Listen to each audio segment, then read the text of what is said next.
BRS ఆవిర్భావ దినోత్సవ వేడుకల సందర్భంగా హన్మకొండ జిల్లా పరకాలలో పండుగ వాతావరణం ప్రతిబింబించింది. మాజీ ఎమ్మెల్యే చల్లా ధర్మారెడ్డి గులాబీ జెండాను ఆవిష్కరించారు. బీఆర్ఎస్ శ్రేణులందరికీ ఆవిర్భావ దినోత్సవ శుభాకాంక్షలు తెలిపారు. ఈ సందర్భంగా జై కేసీఆర్ నినాదాలతో పరకాల హోరెత్తింది.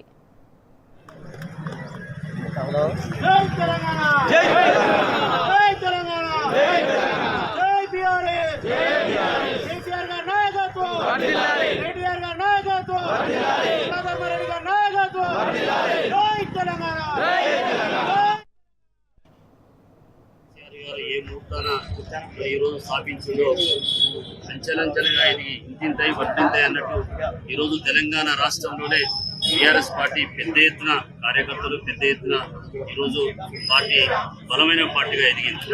ఈరోజు కాంగ్రెస్ కానీ ఇతర పార్టీలకు కానీ బలమైన పార్టీగా ఎదిగి ఈరోజు పేద బడుగు బలహీన వర్గాలకు ఈ జెండా ఏదైతే టీఆర్ఎస్ పార్టీ జెండా ఉందో ఒక కవచం లాగా, ఒక భరోసా లాగా, ఒక పేదవాడిని ఆదుకునే రీతిలో తయారైంది.